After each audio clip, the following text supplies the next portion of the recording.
How's it going, everybody? David Hedge here, House Hedge Gaming, and today I'll be looking at a game that puts you in the role of a seeker that is out to stop a mastermind that has a twisted sense of law that has turned a well into a prison. Do you have what it takes to delve further into the well to get to the mastermind and stop them? Well, there's only one way to find out. Let's take a look at how to play Kinfire Delve Scorn Stockade from Incredible Dream. Alright, let's go over how to play Kinfire Delve Scorn Stockade. Now, setup for the game is very simple. First, you'll need to choose a hero. In this one, you either have Flynn Longstride or Naz of the Wind Strikes. So, let's say I'm setting up for a one-player game. I'm going to go with Finn. What you'll do is that you'll take the hero card, you will take their lantern card that they have, which will be face down. This is basically a very powerful effect that you'll need to charge up before you can use that action. And the rest of the cards will be shuffled up and placed face down next to your hero. Next, you have to figure out which version of Scorn, the big bad in this set, you're going to have to go against. So you'll just shuffle the 3 different versions, not knowing which one you're going to get, and place it face down. The other 2, don't look at them because you don't want to spoil a surprise of what you're going to run into when you get to the bottom of this thing. Now, you will shuffle up the well deck and deal out 4 cards at random, but for your first game, it does recommend that you have the red bond prisoner, the obelisks, shattered scepter, and Scorn's vaults as your starting obstacles and challenges that you're going to have to go through. Next, for the well deck, you will discard 3 cards from the top. Now, in this game, it is pretty cool with this because basically this is the prison you're going to be going through. There will be cards in the game that will let you go further down the well by discarding cards from the top, but also there are cards that will be putting cards back onto the well. Because this is a giant prison that you're going through, and you're going to be going up and down this sucker depending on what happens in these challenges. Next, you'll take all of your challenge markers, set those aside. You have 4 dice that you'll be rolling. You will set the D10 that you get to the 10 side, and you will shuffle up these nasty cards here. Now, these are exhaustion cards. Unlike most games, when you play them, you don't draw at the beginning or at the end of your turn. You have to exhaust yourself to do so, which means that you will discard your remaining cards in your hand, draw a new set of cards, but you have to take one of these. Now, you can get rid of these during the game, but certain conditions can be met to where you lose the game because of these, so be very careful with that. Once you have everything set up, you will draw a number of cards depending on the number of players in the game. So for a 1-player game, you will draw 8 cards. If there was 2 players, you would draw 7, 3 would be 6, and 4 would be 5. After you have your hand drawn and everything set up, you're now ready to begin the game. Let's get into the turns of how to get through this well. Now, the main crux of the game is to defeat challenges that are basically standing in your way as you're going through this well. Now, the challenges will be 3 different colors, either green, blue, or red. Red is usually combat, blue is your puzzles, and green is your traps. Now, in your deck for your hero, you will notice that your seeker cards will be those same colors. You can only use those colors against those certain ones. So for example, green has to go against green, blue against blue, and so on and so forth.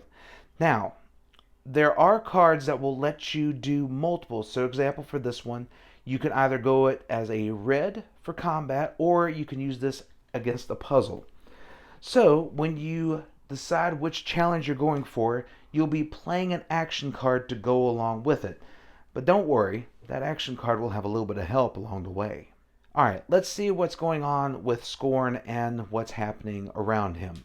So we have obelisks, which basically if 2 or more of these come out into play, then we lose the game. So 3 obs and we're out.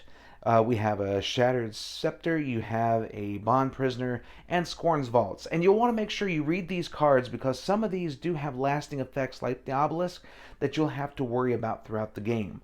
Also, while you're playing your cards and making your decisions, you do have to keep an eye on what the master is going to be doing for this area. So for example, with Scorn, if you do not play an action card and you roll and you get this little freaking symbol right there, then you're going to be in trouble and taking an exhaustion card.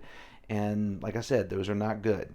So let's say in this example, we're going to go against the bond prisoner. And I want to play, I can either play a red card against it, or I could play one of these. Now, these are basically light cards. Now, you'll definitely need some light to go against the darkness. Now, these can be used against any challenge that's on the board. So, I play it against Bond Prisoner. Now, as an action, I can discard a card with a little symbol right here. These symbols are going to be appearing on your cards, and these will actually help out effects throughout the game. So I can use this, discard it to here, and I can either get rid of an exhaustion card I have, or this little symbol right here is very important, because this one lets you charge up your lantern. So when you charge up your lantern, it gets turned face up, and then you can play it as a normal action against any challenge. However, when it goes to being resolved afterwards, it does not go to your discard pile. It just goes back here, face down, and it can be recharged again. But it does take a while for these to get recharged, because I haven't seen too many cards that let you do it. If you are able to use these spells, they are very powerful, very strong, but you may want to try and use them wisely, because you don't know when you're getting that one back. Alright, so right now for Grand Destiny against the Bond Prisoner, it's a 7. That's the challenge level against it, against the 3 progress. Now, action cards can be boosted up to 2 times. Now, this is where it comes into play when you have multiple Seekers in the game, because each Seeker can help you out if they're able to.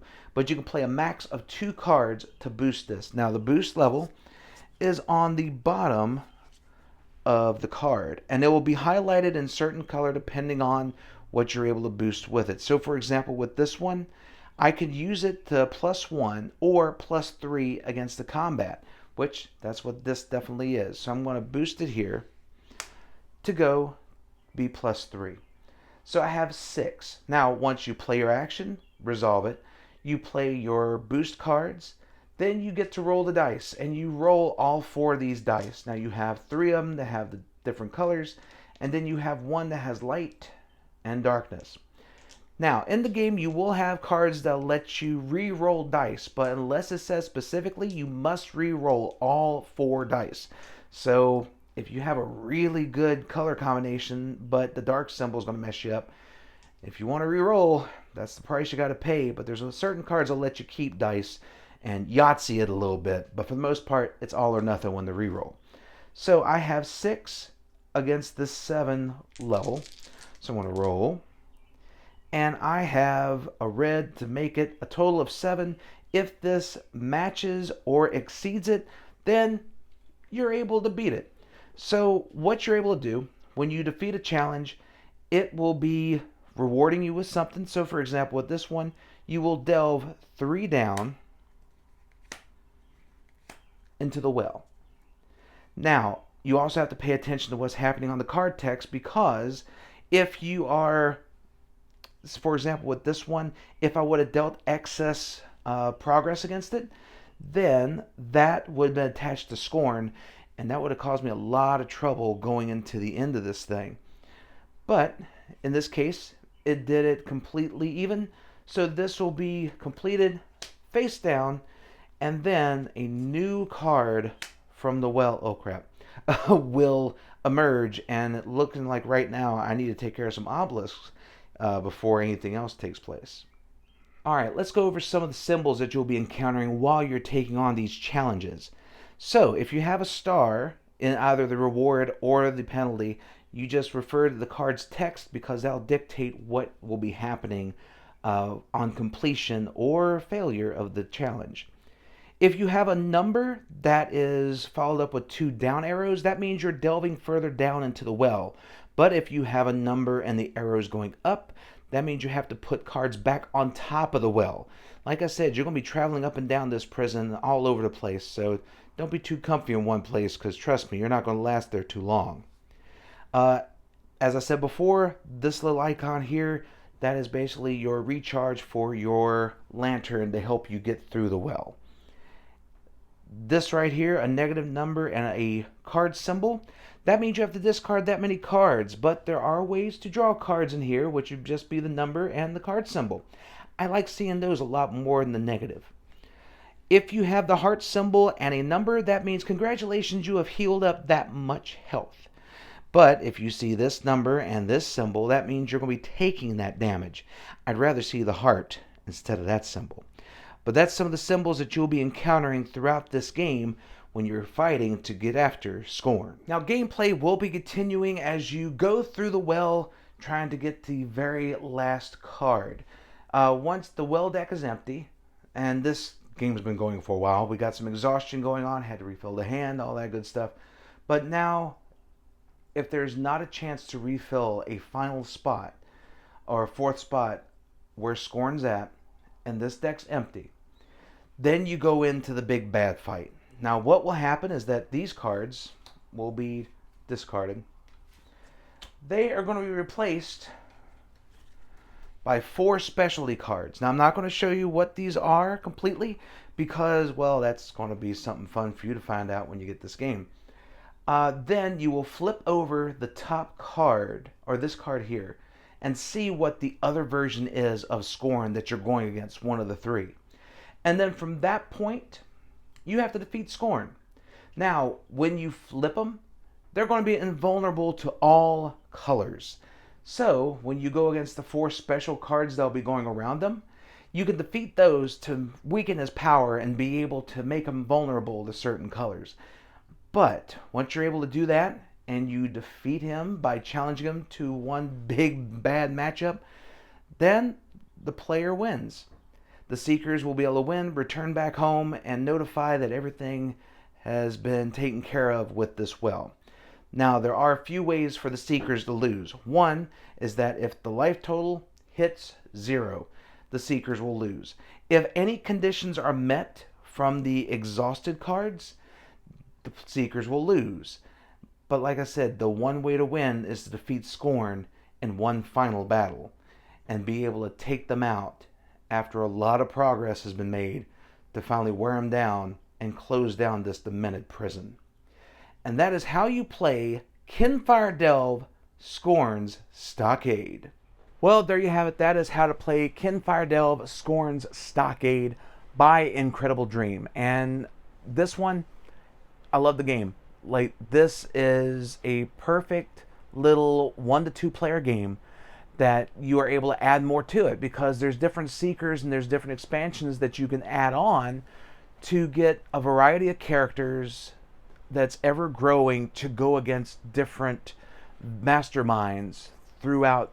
You can make it into like a little campaign setting almost, which I think is really cool because you're able to have all these different characters that can go into these different scenarios and offer their own unique powers and support each other as you're going through. It's another great cooperative game.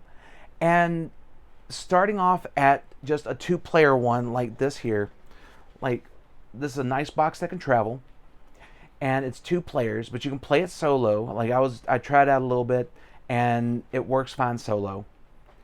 And the rules are fairly simple. It did take me a little bit to grasp 1 or 2 things, but once I was able to, the gameplay was able to flow just fine. Now, did I beat it? No. I'm usually my track record for games. I can't even beat a game that I'm playing solo. But you know what?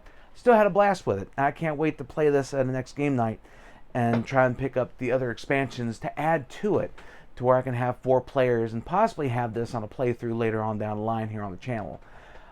But this game is $20. That's the other thing too. You get a lot of value and a lot of great play time through this game for an expensive price. And plus the mechanics of being able to go through the well for this game, I looked at it, and when I was like trying to figure out how you're going to be going through the well, I was like, man, if this is going to take like 1 card at a time, this game's going to take forever. But seeing the mechanics to where you go through the well and you have it face down, discarding face down, and then if you have to go back up a level, you have to just put the card back on top, And I think that's a really cool mechanic that they did. And I can't wait to see what the other two games offer and see how those unfold. But I want to thank Incredible Dream for sending me this copy to review on the channel. And I just got to say it's a home run between the gameplay, the artwork, and just the ease of learning how to play it. Like I said, there's one or two hiccups I had. I'm not going to lie. But you know what? Once I got through it, it was smooth sailing from there until I got my butt whooped. But you know what? It's on par for me on this channel and in every game I play. But thank you so much for watching this video. If you like it, please like, share, comment, and subscribe. And let everybody know that House Hedge Gaming is here for all of your gaming needs. So until next time, everyone, stay safe and take care.